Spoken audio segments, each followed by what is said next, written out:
topic for today is all about the feedback to management on safety and security procedure. Workplace safety and security refers to the action taken by the employers to prevent harm to people at work.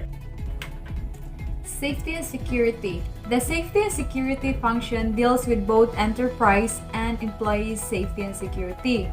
It includes effort to prevent and mitigate loss, risk to or from personnel, threats to asset, damage to property, or risk of any other kind arising from all elements surrounding the work environment. Workplace safety and security is effective only when programs, policies, and procedures achieve their stated objectives to prevent harm to people, property, and environment. So it is the best practice vary depending on the scope and the specific safety and security measures. So the safety and security encompasses the two overlapping areas of practice in the following of discussion. Safety and security issues are sometimes treated separately and are sometimes combined as appropriate workplace safety. This is a process that seeks to eliminate or reduce risk of injury or illness to employees, while the chief aim of workplace security is to protect employee from internal and external security risk. So, workplace safety is a process that seeks to eliminate or reduce risk of injury or illness to employees. So, a safety in a workplace is not only protects workers for injury and illness, it can also lower injury or illness cost. It also reduces absenteeism and turnover. So, safety is a good for businesses. Plus, protecting workers is the right thing to do. Workplace security has gained attention in the last several years due to the increase in workplace violence, the necessity of background investigation, technology-based security, terrorists, and increased legal liability to organizations for not taking measures to safeguard the workplace due to the security threats. For example, CCTV in a workplace, kay dili ka makabalo kung di mo makita kung kinsay nagakuan ana nagaka-cause of violence, dili nimo makita sa CCTV. Then kanang ang imuhang office dili nimo malak nya makawatan. So it's a very important nga naatay security sa ato ang gitrabahoan. 10 critical steps to improve your workplace security. First, create a plan for workplace security. Your policy and procedure manual should be include workplace safety procedure. Local laws enforcement agency are usually willing to give suggestions and offer courses to improve safety in the workplace. Dapat jud nato i-apply ang policies and procedure manual sa safety procedure para ma-improve ang security workplace to avoid problem. Number 2, practice. After you have your plan, be sure to practice. Tell employees that a drill ahead of time. This will let you know if your employees know what to do in an emergency situation. Kung naa na gani kay plano, kailangan jud na nato i-practice para ma-aware sad ang mga empleyado ug para makabalo sad sila kung unsay buhaton panahon sa emergency situation. Third, purchase security camera. It's important to make sure you have proper lighting in your parking lots for nighttime safety. It's also important to have a security camera because CCTV camera is a fundamental tool that keeps property secure along with maintaining the welfare of the company, operation, and employees. Fourth, advertise your security system. Let the outside world know and employees know that you have a system. The signs can deter crime. For example, sa usa ka establishment naa adunay entrance and exit para ang mga tao dili magka problema sa ilang pagsulod o gawas sa establishment. Then, kinahanglan pod na siya fire exit para ang mga empleyado o ang guest ma-safe dayon sila kay nakabalo man sila og asa ang alagianan nga safety kung naay sunog ug lain pang panghitabo. 5. Proper identification. Make your employees wear ID badges with photo identification. When a client or guest enters your building, they should sign in and receive guest badge. For employee safety, you need to know everyone that comes in out of your building. For example, I made a reservation in a certain hotel. Once I get there, I have to present my reservation receipt and a proof that I was the one who made a reservation. 6. No guest should be behind. Don't leave your guests or clients supervised in your building.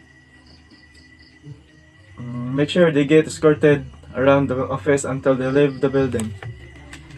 For example, in the hotel, the guest or client should be entertained by the assigned staff and not to be left unattended, leaving the guest behind.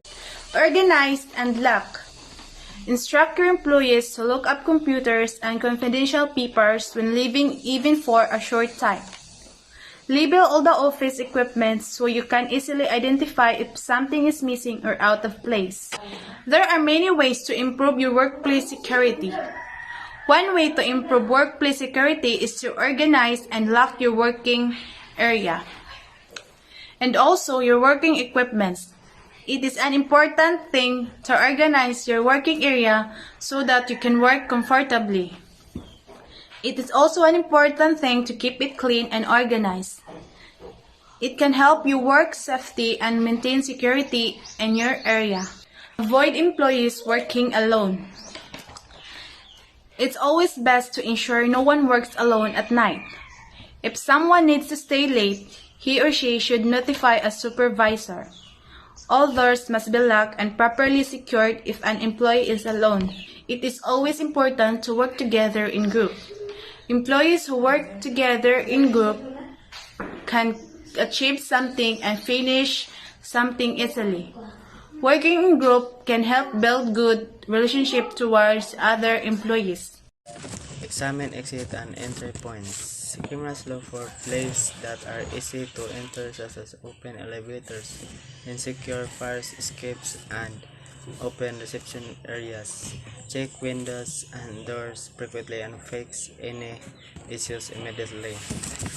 So in this situation, ang mga criminals dahil mangita dyan na sila pagi aron makasold sila usa ka establishment nga ilahang target usa nga ma-open elevators and areas nga dali ra kaayo nilang ma-open. So in this case, we should secure the establishment nga dapat safety jud ang tanan para ang mga criminals dili sila makasensayon og sod sa usa ka establishment.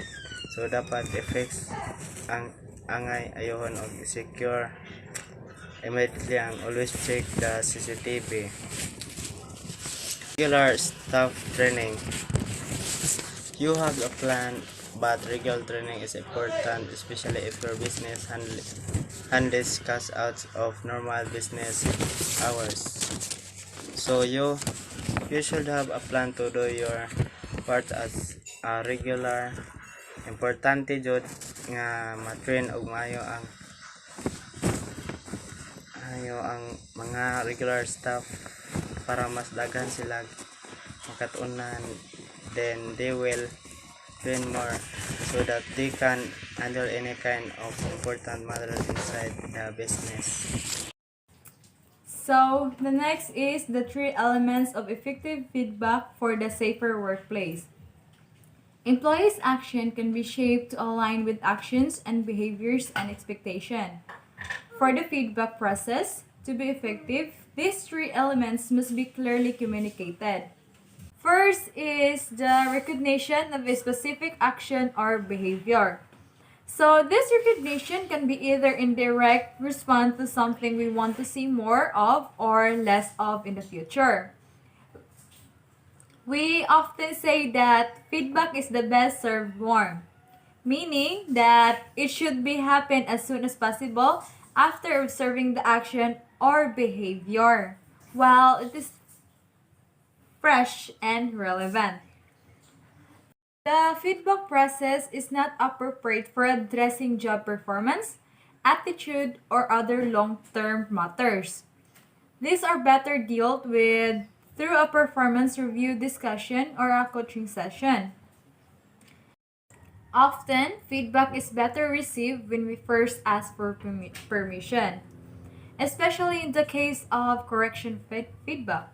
Also, when providing correction feedback, a bit of positive at the front end makes the receipt more often to the negative.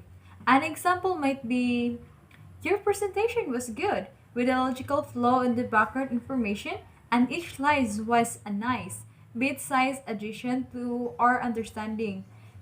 But may I offer some advice? And then move into identifying specific opportunities for improvement. Identify the impact of the action or behavior. Personalizing the impact makes the feedback easier to digest. For example, when you're giving feedback, put it into context. When and where did you observe situation? Next step is to describe specific behaviors that you want to address. Avoid making assumption judgment about someone's behavior. For example, nakabantay ka sa imong fellow worker na naisayop sa iyang presentation. Don't just assume that they hadn't put in enough preparation work. Simply explain that they made mistake. Finally, use subjective statement to describe how the person's behavior has impacted you, the theme, or the organization. Use I or we to make the point.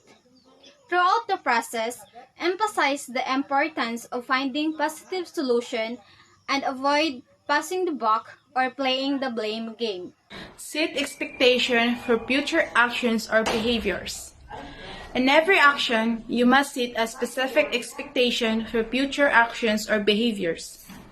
If there is a set expectation, a person can be motivated to work. A person aims to finish his/her job in order to reach the goal. One of the highest prioritized for leaders is the development of the people around them. Effective feedback is a tool to guide that development.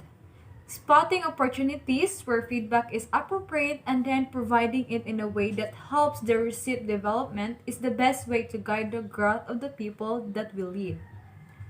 Nugging the actions and behavior of the team members to align with organizational vision, goals, culture, and strategy is the best way to minimize the effectiveness of the organization.